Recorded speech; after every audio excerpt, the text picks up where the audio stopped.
Hey y'all, welcome back to my channel. It's echoing here. I just moved into my new spot. I don't really have any furniture in here yet. It's only been like 2 weeks or so.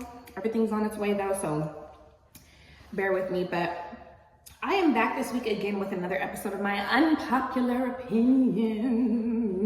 Y'all already know what to do, like, subscribe, share. Leave your comments below, leave your unpopular opinions below, leave your popular opinions below, leave opinions below that people try to crucify you for. Let's talk about it. But anyways, let's get into this video. Also, don't make fun of me for eating noodles. I know you could probably see the time. This is what I wanted to eat. And I don't have pots or pans right now. I do what y'all know.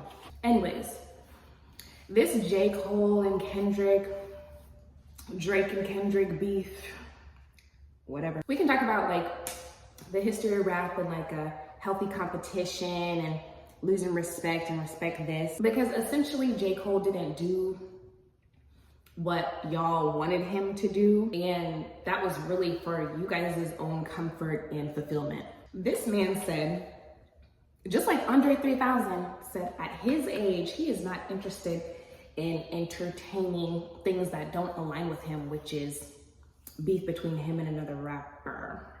He has reached a certain level of consciousness and healing and growth, and you guys ridiculed him and called him weak and all of these things. All this rap beef everybody's falling for is simply an energy harvest.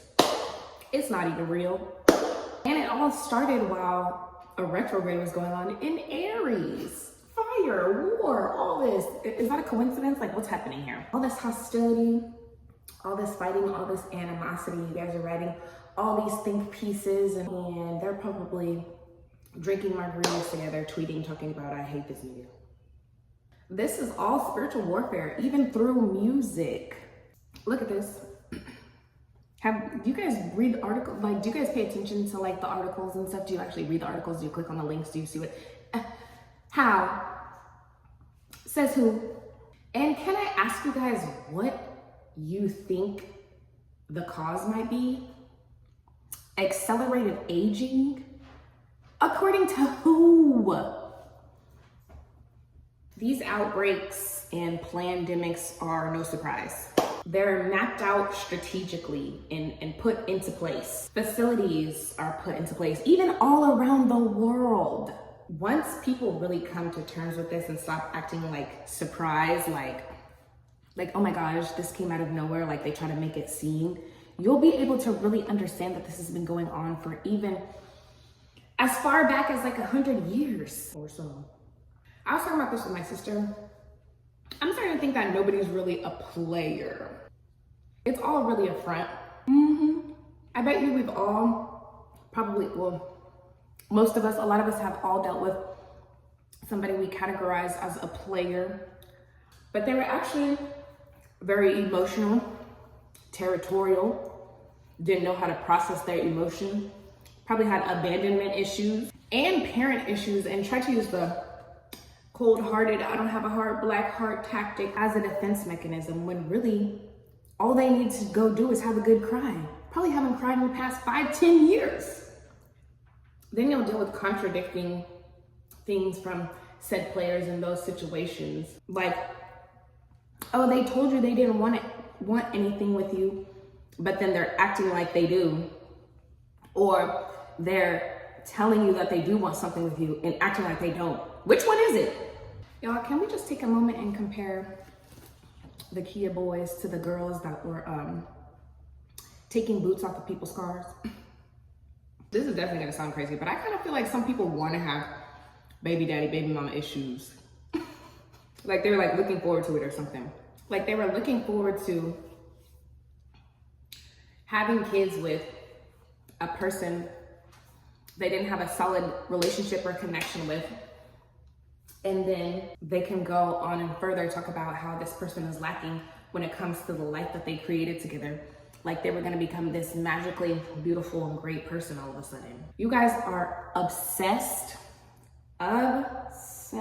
With these imaginary scenarios of women's lives ending up in turmoil in all these tumultuous situations because they didn't pick you back when you were trying to be the good guy.